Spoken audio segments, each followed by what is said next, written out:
రాజకీయాల్లో రాజీ పడని వ్యక్తి వెంకయ్యనాయుడని ముఖ్యమంత్రి చంద్రబాబు నాయుడు అన్నారు.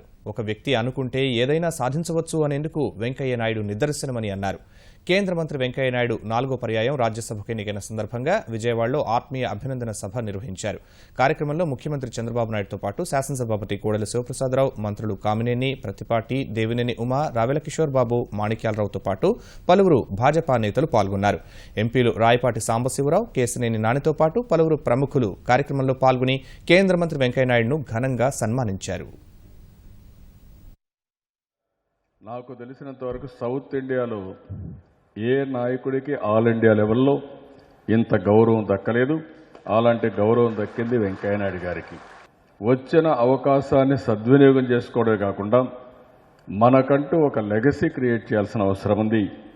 అలాంటి బ్రహ్మాండమైన వారసత్వాన్ని తనకంటూ తాను క్రియేట్ చేసుకుంటున్న వ్యక్తి వెంకయ్యనాయుడు గారు.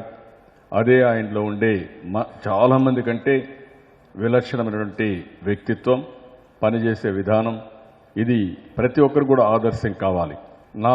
నాకు జన్మనిచ్చిన ఈ రాష్ట్రానికి న్యాయం చేయాలనే ఉద్దేశంతో ఆయన ఈరోజు రాష్ట్రం కోసం చాలా పెద్ద ఎత్తున సహాయం చేస్తున్నారు. ఒక ముఖ్యమంత్రిగా రాష్ట్ర ప్రజల తరపున కూడా ఆయనకు మనస్ఫూర్తిగా అభినందన తెలియజేసుకుంటున్నాను. అందరం కానీ నరేంద్ర మోడీ గారి నాయకత్వంలో కానీ అదే మరి సెంట్రల్ గవర్నమెంట్ కరెక్ట్గా ప్లాన్ చేసుకుని ముందుకు పోతే 2050కి ప్రపంచంలో ఒక అగ్రదేశంగా భారతదేశం ఉంటుంది. అలాంటి కృషిలో వెంకయ్యనాయుడు గారి పాత్ర ఉంటుంది. అనేక చిక్కుముళ్ళు పార్లమెంట్లో వచ్చినా, పార్టీలో వచ్చినా, దేశంలో వచ్చినా సున్నితంగా తన యొక్క సమర్థతతోటి విడదీయడం మనం చూస్తున్నాం అన్నమాట. వారు మాట్లాడుతుంటే ఆ స్పష్టత కానీ, ఆ ఫ్లో ఆఫ్ లాంగ్వేజ్ చూస్తే ఒక మాతృభాషలో మాట్లాడినట్టు ఉంటుంది, కానీ పరాయి భాషని వారు మాట్లాడుతున్నట్టు అనిపించదు.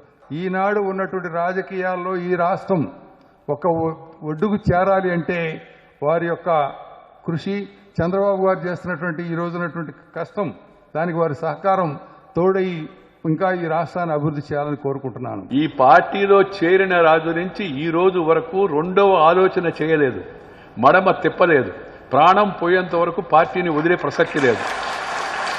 ఇది రాజకీయం అంటే అర్థం. అది రాజకీయాల్లో ఒక నీతి కోసం, ఒక నిజాయితీ కోసం, ఒక సిద్ధాంతం కోసం, ఒక కార్యక్రమం కోసం, ఒక ఆదర్శం కోసం, ఒక లక్ష్యం కోసం వచ్చాం. నాకు అనిపించింది చిన్నప్పుడు, ఇది అటల్ బిహారీ వాజ్పేయి, అద్వానీ వీళ్ళ నాయకత్వం అన్న పార్టీ దేశానికి మంచి చేస్తుందని అనుకున్నాను. నేను చేరాను విద్యార్థిగానే. చేరి అక్కడి నుంచి అంచెలంచెలుగా ఎదిగి అదృష్టం కలిసి వచ్చో, జనం అభిమానం ఇక్కడ దాకా వచ్చాను.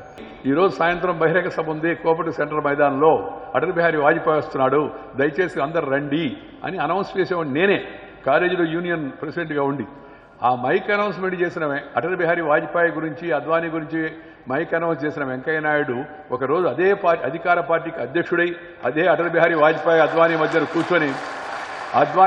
కూర్చొని అఖిల భారత అధ్యక్షుడిగా పనిచేస్తాడని నేను ఊహించాను. అఖిల భారత అధ్యక్షుడిగా పనిచేసిన వ్యక్తి ఒక ప్రాంతానికి అధ్యక్షుడిగా ఉండలేను. అందుకే ఈ రాష్ట్ర విభజన సందర్భం కూడా చర్చ జరుగుతున్నప్పుడు మిగతా లోకల్ ఎంపీస్ మాడొచ్చు, పార్టీ ప్రెసిడెంట్ మాడొచ్చు, బట్ నేను మాట్లాడడం మంచిదా కాదని 3 రోజుల పాటు మదనపడ్డాను నేను.